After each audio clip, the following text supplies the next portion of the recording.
Thank you for clicking on the video. Welcome back to the channel. This is another review for P-Valley Season 2, Episode 6, Savage. Y'all, this episode left me just... I just got to... Yeah. Get in a comfort place because I got to comfort myself because Lord have mercy. Let's get into the episode. We'll get there. Benny Diamond, y'all. And if you are like me, we've been waiting on this. I've been waiting on it. In real time and or on the show. I've been waiting to see. In these people's bedroom. And we just got a glimpse. Benny Diamond is deep in Big Bone, and we're getting there, the throes of what they do. And he can't seem to focus in on her face. Like when he looks down at her, he keeps seeing Keyshawn. And she notices, that he's a little thrown off. He keeps closing his eyes. And she keeps, facing, grabbing his face. So like, look at me, but he won't look at her. Because he keeps seeing Keyshawn. He flip her over so he ain't got to look at her. And, once he's done or whatever, she got the nerve to say, you keep coming in that condom and I want you to come in this thoke. I want you to come on this face, come on this thoke. And, I'm just, I'd like to see it. TMI. Anyway, they're having it's a little break, that threw him off a little bit. And so, I guess he goes to the bathroom or whatever, and she being nosying around in his little cottage. It's his apartment looks like a cottage. Like he lives outside somewhere. It's very woodsy. I don't know. Anyway, she looking around and she sees that little shrine area where he has Montavious' ring and the rest of his stuff.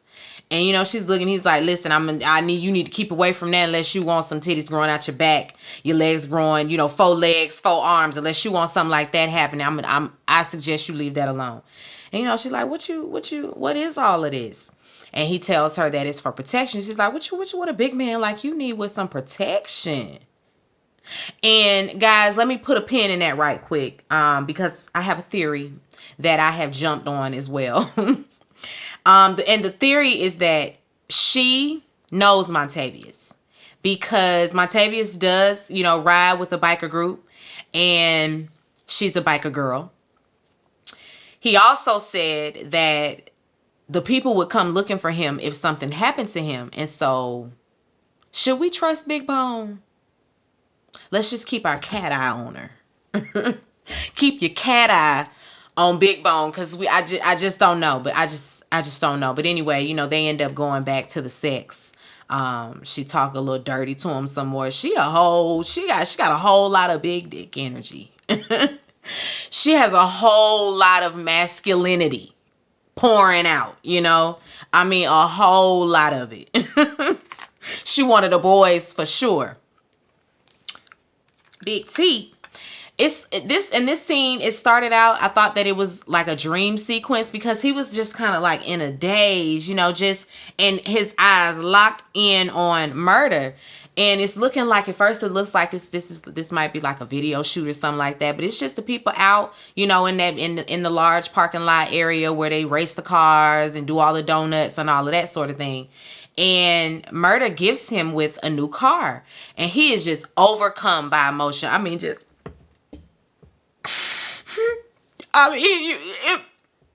And Murder like, go ahead, you all right, you good. Let it out. He let it out a little bit. And then, now he can go and enjoy his car. He out there doing the donuts and all of that. But he was beside himself about that. Excited. In my Tisha voice, he was excited. Big L and Uncle Clifford in there trolling Autumn. She in there taking a shower. And Big L done cut the water off. So, of course, she runs out. What's up with the water? I know I paid the bill. And he like, but you ain't paid me. And she like, listen, stop playing. I don't have time. I'm on my way to a function. I don't have time.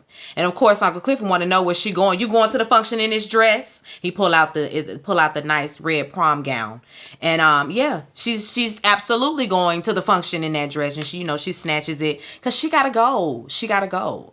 While she back in her little area getting ready, Big L and Uncle Clifford, of course, are in the office, and he's just looking at what this bitch got. What is she up to? What you got planned? I know you got something planned. I know it. I know you got something up your sleeve, nigga. What does Autumn have planned? He just looking on the cameras, just watching her or whatever. And Big L, everybody knows that the Pink is still, under fire. They still have all of this going on with the code and all of that. They need things that they can't really afford. They need some money and they need it now. They need the money and they need it now, but I don't know where they're going to get it from. Hold on. Big L sees on Instagram that Whisper the Witch and Wanda Roulette got something that they doing on their own, a little side thing. They done call it a spades table tournament. It's really, gonna be some more private dancing, some more of that. And Uncle Clifford looks at the flyer like, I'm gonna have to get these bitches a little copyright infringement, because wait a minute, you just not gonna use the likeness of the Pink and not pay nobody. Remind me to get the lawyers on the line in the morning. But again, we got our good eye on Autumn, because she got something cooking. But of course, Uncle Clifford and Big L are none the wiser. Big Teak and Murder are at the barbershop. And, Murder's just telling the barber that Teak, is going to be going back on the road with him. He's finna turn it around. He out of jail, and it's up from here. And, the barber's a hater, because of course he's like, oh, you do music? What you do? What song you do? And Murder starts to rattle off his songs. Oh. If it ain't in the jukebox, then I don't know it. It ain't shit if it ain't in the jukebox. I was like, you a hater? Don't worry about it being in the jukebox. It's on the radio. Do you listen to the radio, sir? Anyway. Teak's demeanor in this scene as well. I don't know why, y'all. I'm trying not to foreshadow too much, but of course, in hindsight, you can see all of the times where they did foreshadow what was about to happen with Big Teak. But nevertheless, let's keep going.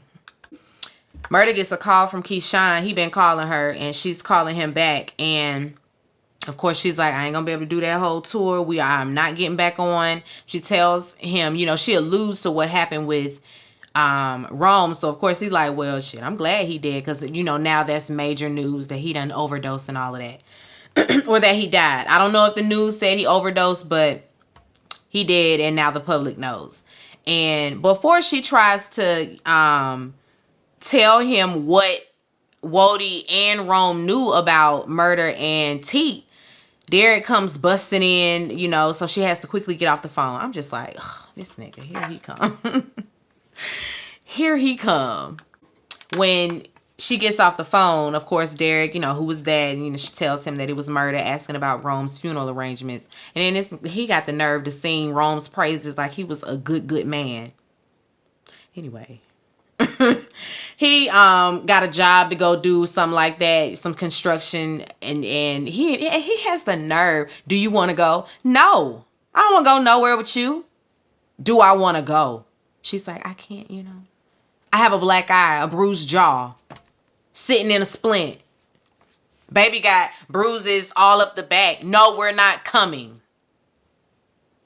Going on by yourself. Do you want to go? No. I don't. After T gets that haircut, of course, he's asking Murder, where can I drop you off at, where you want to go? And Murder's like, I'm riding with you. Shit, I ain't got nowhere to be. Let's ride. Teak looks a little disappointed, but he's just like, okay, cool, let's just go. But again, how did we not know? How do we not know? Because he was just looking at him real strange, like he wanted to be alone, and Murder just wasn't getting the hint. Or he was getting the hint, but just he wasn't about to leave him alone. Mercedes drops in on Shell. She got some groceries for she and Terica. Terica is not home right now, but Mercedes is, of course, is concerned about Shell and her drinking because she see all the bottles in the trash, and Shell still got the nerve to be thinking she better than somebody. You a whole drunk. You a whole drunk, and you have the nerve to look down on Mercedes because she strips. Like, you're a drunk. She can stop stripping anytime she wants to. Can you put the drink down? That's gonna take some rehab, ain't it? Anyway, I don't like Shell. Mercedes offers to take Tarek off her hand. You know, like, I'll take her. She can come stay with me for a while until, you know, you get your job or whatever. And she's like, oh, no, you're not about to take the baby. Well, not the baby, but you're not about to take her from me and all of this, that, and the third. You might have birthed her, but I'm her mother. I raised her, blah, blah, blah, blah, blah. Blah, blah, blah. All the while, Mercedes just brought your ass some groceries because you're too lazy and drunk to get up and go to the grocery store. It's spoiled oranges in the refrigerator, but you think that you should still be caring for somebody's child. Not so, Shell. Not so. Anyway, Mercedes leaves. And when she gets outside, she calls Terica, of course. Again, Terica ain't answering. Then she gets another call from Coach on the other line. And he's like, I'm going to need you to come on back around here for the Mercedes experience. This time, this message is per his wife. She want her to come back. And, of course, Mercedes is like, I just wanted to be me and you, Coach. I thought it was going to be me and you. He's like, well, whatever the wife wants, the wife gets. And the wife wants the Mercedes experience. And so get on around here by 7 p.m., okay? So, of course, she got to go do that. But she hangs up real quickly with him because Terica was calling her back. But when she answered the phone, it was too late. Terica had hung up. Whew, all that back and forth. Big Teak and Murder are at a truck stop diner type of situation, and their waitress is being real flirty with Teak, and Murder got the nerve to be jelly. And I mean just overtly. He asked for some waters. He like, so yeah, can you go get them 2 waters and grab one for yourself? Thirsty ass. I was like, okay. Okay. But of course she going on and get the water. But they're sitting there talking, reminiscing on the good old days, so like, is this a date? Like, I remember our first date in the supply closet. I thought I was just gonna, go to that supply closet and get raped or something like that, but it ended up being a nice romantical dinner set up by Murder in the supply closet. So, Murder has always known how to turn on the romance for his man. But he's like, that was then and this is now. I know things have changed. The world has changed. And then he asks about Clifford, well, what's his name? And he says, she. What's her name? Her? Yeah. He likes to be called she. So, of course, that really throws Big Teak for a loop because he's like, that's weird. That's odd. No, you being a down low brother is odd. That's weird. Don't do that. Don't do that. Because what you do is taboo too. So no. Anyway, they sit and talk, for a little bit longer, and of course, get the check. And still Murder won't go home. Still, he will not go home. But when Murder talks about Clifford, he starts to describe all of the things that he loves about Clifford, like, she's this and she's that. She's the eclipse. I mean, at that point, T, that's it. That's it. He in love with somebody else. Okay. If I could forget him, I would. Please believe me. And I know that I should throw the towel in, but baby, it's not that easy. Hey, you treat me so much better than him. Yes, that's the part. That should have been playing that one. That should have been playing that one in that scene. Anyway, I digress. I think in that moment, Teak knew, yeah, that's it. What I had with him, I don't get that he got and more with Clifford. So sorry, Teak. Keyshawn, she got her bags packed. Now that Derek has gone. Okay, Let's make a break for it. Let's make a run for it. She done got the courage to get up and run. She grabs the baby. She grabs the stuff. She gets out to the car, and there is no battery in it. And you know he did that on purpose. So she couldn't go nowhere when he's out. He would never just leave a running, working car in the driveway so she could just leave. Or even get up and go, frolic around town. Oh, no. He took that battery out of that car. And in defeat, she just packs up the babies and going on back in the house. I'm like, girl, it's a few people you could have called. It's a few people you could have called. Because she was leaving the phone. But I mean, you got the phone. Call Uncle Clifford. Call somebody. Like, to come get you. I would have got the hell on. Let me not say that, because I feel like in most domestic violence cases, there's always those, okay, I almost left. And then you finally have had enough, and that's just that. And I don't know. Keyshawn got to find a way up out of that place, because just giving up so easily, I wanted her to, okay, pivot. Let's pivot, okay? He took the battery. I'm finna go on over here to the neighbor and steal a car if I got to. But you needed to get on up out of there. She needed to leave. Poor Keyshawn. Teak and Murder pull up to this gas station, and they rolling up listening to Can We Talk, and I mean loud. Really belting it out. And there's this car next to them of these girls. They're listening to the radio, and they hear Murder's feature on Meg's song, and he go over there to their car, turn that shit up. No, he actually reaches in their car and turns it up for them, like, that's me. He goes up. And of course, Big Teak is just standing back proud, like, I knew you was gonna make it. I knew it. He's so proud of him. And so are we. Whisper the Witch and Wanda Roulette, of course, are giving the experience at their little event. And this guy in the crowd walks up on Wanda Roulette asking about Whisper the Witch, like, who is that? And she's like, oh, that's Whisper, but she don't get down like that. And he's like, I know I paid you a band or whatever, but I'll pay her double that if she'll just let me eat her pussy.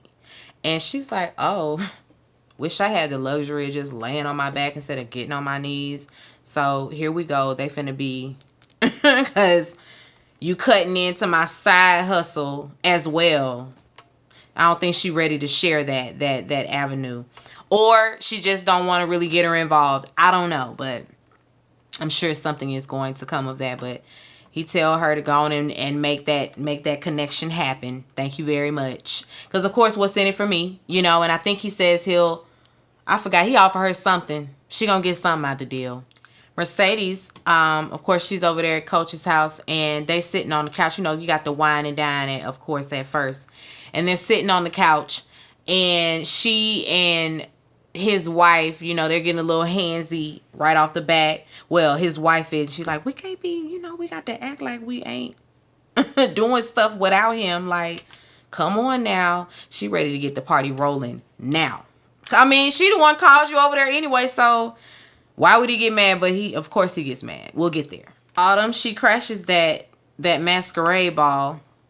And when she gets there, Andre is up there speaking, giving his campaign speech to the people of Chucalissa, promising them prosperity for all. And Corbin and Andre, of course, don't appreciate her being there, because she started asking questions and all of that. And there's this guy that walks up who was, I guess, a part of Promised Land.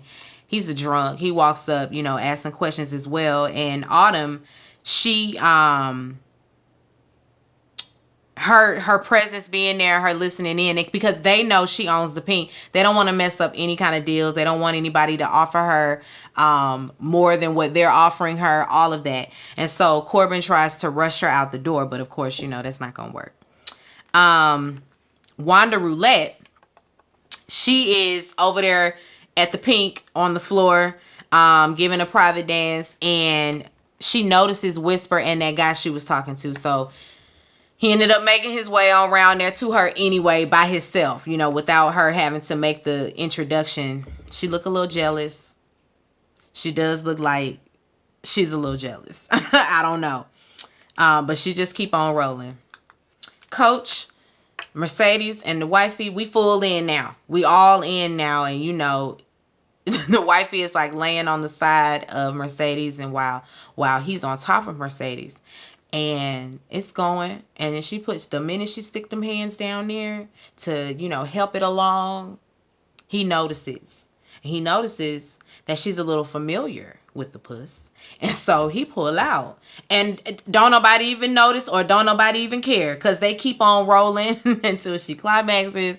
And of course, now he's all upset. You guys betrayed me, blah, blah, blah. And he tries to blame Mercedes, like, you done turned my wife out. She's like, whoa, wasn't me. Wifey like, you don't even know what I like you, because he tries to say, you don't even like pussy. She's like, yes, I do. Probably more than you. You didn't know that. You wouldn't know that because you don't ask me what I like. You don't care about my needs, my desires, my dreams, my goals. You don't care. And so you wouldn't know. And it's been 19 years. He throw her out. The sponsorship is over. You're out of it. Sponsorship over with. And she's like, you got to pay me, run me my 40K. You just cannot break the deal. His wife says the same thing. You can't just break the deal. You're going to have to pay her. So of course he go and give her stacks. And that's that on the coach and the wife in that situation, unless wifey be calling her on the side. But that's that on that. Duffy is out in the parking lot sweet talking Wanda Roulette. And, you know, she is, of course, I'm a hoe. I'm this, I'm that. You don't want me. I'm a bad girl. And he like, I don't care about none of that. He walk up on her and kiss her right in the mouth. So this there finna be a thing. And whoo, Duffy. Yes, Duffy. Duffy is fine. Duffy is fine, okay? Especially the way they have him looking on this show. Now I don't think he has all them tattoos in real life, but he might want to go on and do it. If he was thinking about it, it's a look for you. It's a real good look for you. Keyshawn is at the house. She got this gun and she listen. She's sitting on the couch waiting on him to come through the door like, I'm gonna do it. Am I gonna do it? No, am I gonna do it? Let me just get ready. Let me get in position.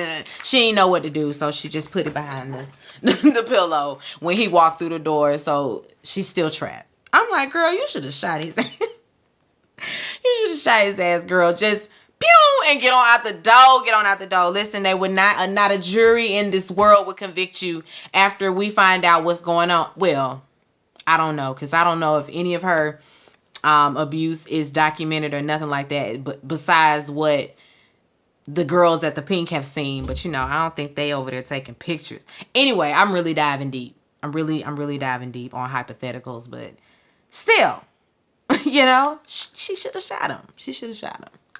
Murder and Teak, they still riding around the hood.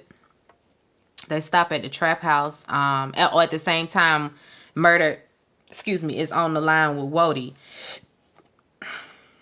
Excuse me again. Meg want Murder to come out, you know, to a show, I guess, and do his feature with her. She wants him to perform the song with her. So things are looking up for Murder as far as that goes. They stop at the trap house, and Big T get out, and Murder is still on the phone. And now Wody, now that he's got his ear alone, he's like, Big T can't come. He can't come this go round. He too buck. He too trained to go. And it's very unpredictable, and so he ain't gonna be able to come. Of course, Murder is just like, he can come. Like, I'll talk to him. I just talk to him, okay? Then we mention Rome, and Wody seems to know a little bit more than he should. You know, he keeps mentioning that he overdosed, and Murder's like, it's funny that, you know, he overdosed. And Wody's like, yeah, you know, I take care of stuff. You need me to take care of Teak too? No, we don't need you to do that, Wody. Now, he done had his little taste.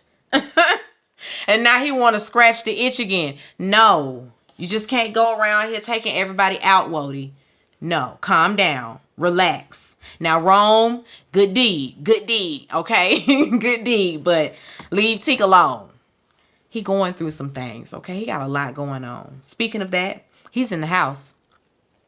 And while he walking around in the house, it's really a trap house, you know. The people, the crackheads are in the building, and whole time he's experiencing a PTSD moment, like he is fully engulfed in it.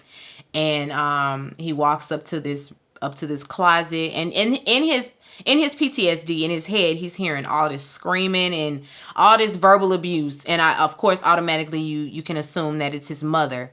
And sis probably had all types of postpartum depression going on. But he runs, walks to this closet, and he sees himself, a little version of himself. I guess, well, he said 7, so the 7-year-old version of himself, covered in blood. And go ahead. Anyway, but Murda's in the car, and he finds this gun, and of course he has to run inside, because how you going in a trap house without your gun? And he kind of snaps him out of the hallucination that he's having, and he gives him the gun and all of that. But it's obvious Teak is going through. He is like, his mental health, he is not stable. He is not stable, and he's not adjusting well to being outside. He couldn't use the gas pump. It's just like, the way that these men come out, and they're so institutionalized, it's terrible. It's really sad. Like, they really need, it should be a better transition for them. They just throw them back out there. They really do need like halfway houses and situations like that, to where they can, like, reacclimate themselves to society safely. Somebody need to be talking to them. They need a therapist. It should be a part of the program. Like, I don't know, but I guess when it comes to prison and jail or whatever, when it comes to lesser crimes and misdemeanors, there's things like that, I guess recidivism is just not the goal. Anyway, Autumn, of course, she's still trying to get in at this masquerade ball. She's trying to get in the cigar lounge where the men are, doing business. And there's this woman there. Like, she was the wife, I guess, of the man over Promised Land. I don't know whose husband, or whose wife she is, but she's somebody's wife who's now in charge. And she leads her to the cigar lounge, under the guise that she's the cigar lounge lady. And so of course she's like, oh, okay, well, since you working, go on and bring me a little drink. Thank you, girl. And she leads her right on back there to where Andre and them are, and they in there, having drinks and their cigars, running their mouth. Of course, they mad to see her because she done walked up in there like, what's up? Okay, hey, everybody all right? Let's get the meeting going. I know y'all wasn't going to start without me. Can't start the meeting without me. Anyway, I don't know about her, because when she gets her drink, she has the nerve to tell Autumn, oh, girl, you're going to be my little gal pal all night if you keep my drinks coming. My little gal pal. I don't know, y'all. It was triggering. Maybe just me. White lady, please don't call me gal. Okay? Thank you. Gal pal. Girl. If you don't go ahead on with that. Corbin introduces Andre to her. He's the next mayor of Chucalissa, blah, blah, blah. She knows him, but she knows him as the lawyer that messed up her deal in the first place. Autumn interjects, and, she tells her that, that deal falling through wasn't all so bad, because Bill over here was just trying to offer $40K anyway. And it would be terrible if the news and CNN and all of them people got word that y'all was out here trying to rob the blacks. And so it would probably be best that the deal didn't go through. But I'm in charge of the girls now anyway. I own the pink. And so, of course, the lady is all for it. Girl power. Cheers, girl. Cheers. So we can get this deal rolling. I think I can get you that 10 million. Because, of course, she makes Andre quote that. So how much did you say the pink was really worth, Andre? 10 million. Oh, okay, yeah. And she say, I think we can get you that. I think we can get you that. Of course, Corbin has to. But what about this candidate? You think you can endorse Andre for the mayor? And she like, I don't care who the mayor is, as long as the mayor doesn't come between me and my motherfucking casino. That's all, and that's it, and that's all. So everybody got what they wanted, Thank you, Autumn. Okay, so over there, Uncle Clifford house. Grandma Ernestine wheezing and coughing and carrying on, and she burning up, temperature of 102. So Uncle Clifford calls Toy to see what's going on with her, and she hacking and coughing on the line too, and he like, I knew it wasn't no damn allergies, and still you let her come up in there sneezing and coughing on everybody. She done spread the COVID to everybody, so now it's safe to say Grandma Ernestine got COVID, and Clifford, I'm sure. Y'all, let's just brace ourselves, because with Grandma Ernestine having all kind of pre-existing conditions, this is not going to end well. We can already tell. Andre, he's back at the house. He on the phone with Corbin. Corbin on the line cussing Autumn out. You know, this bitch that, this bitch this. She just a tits with a half a brain. Autumn back there like, bitch, I feel like I give good brain. The fuck he talking about? He quickly gets off the phone with him.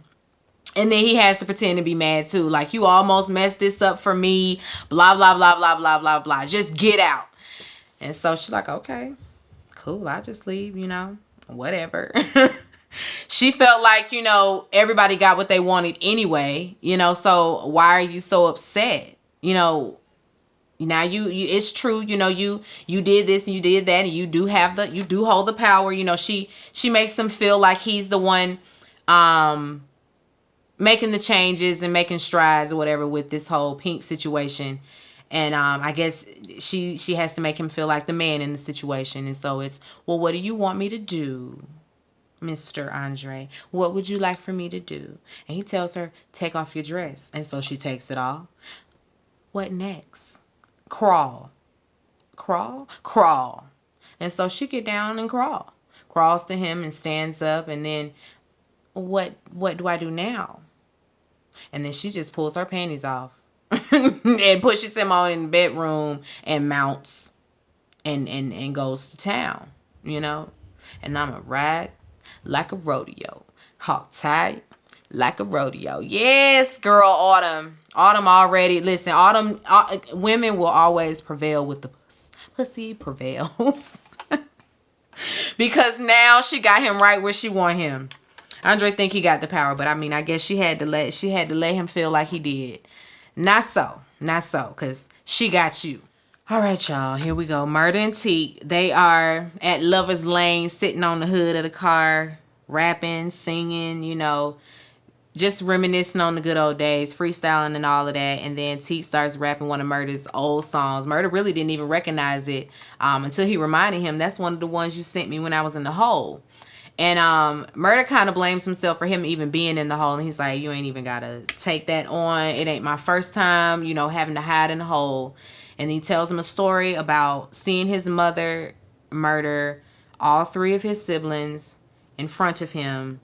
And, of course, he had to run as far as he could into a closet. And he was the survivor. You know, so his teardrops, they're not for murdered victims. Those are for his murdered siblings. It's just a really sad story. And apparently it's a true story.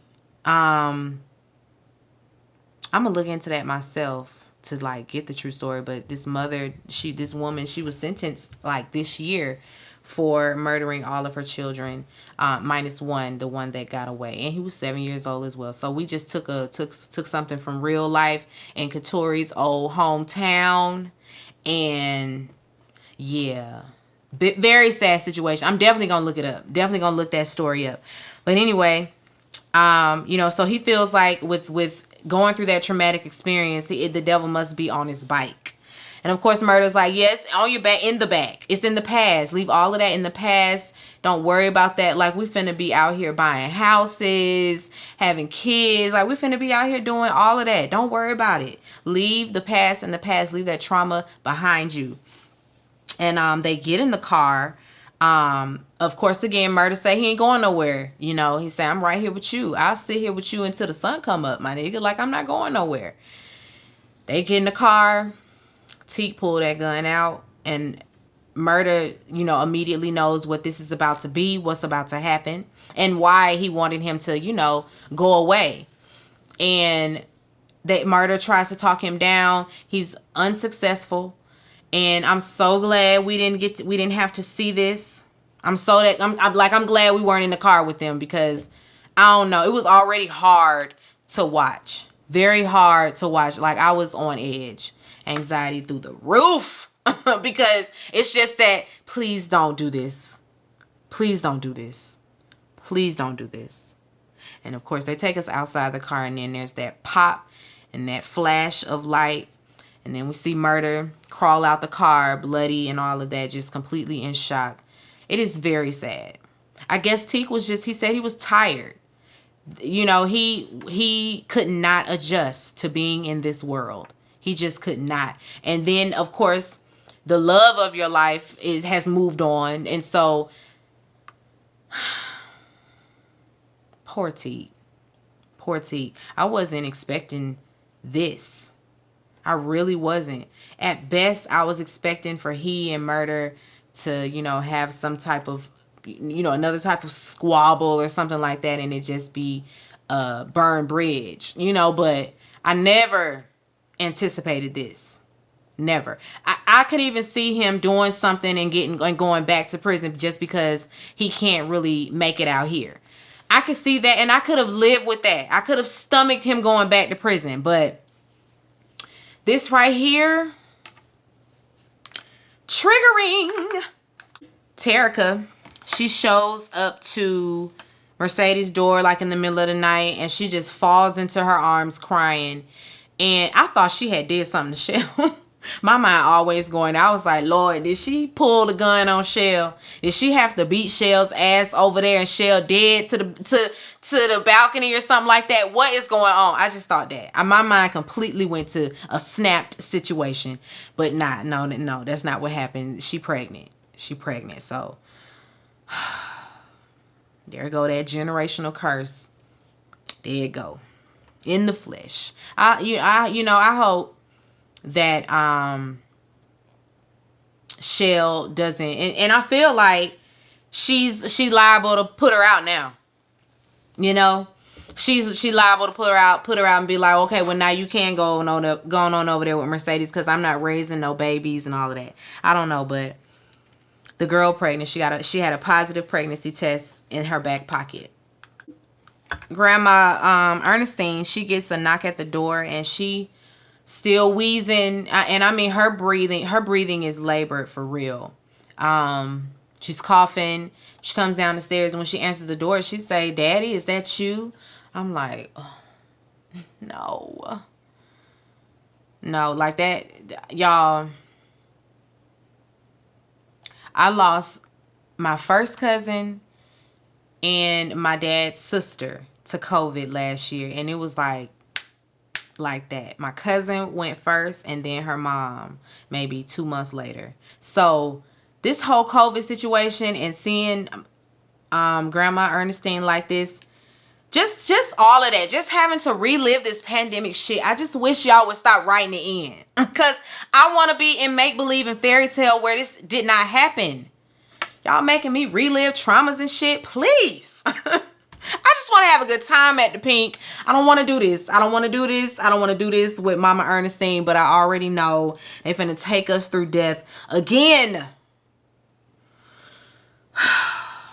Anyway, it was Murder at the door.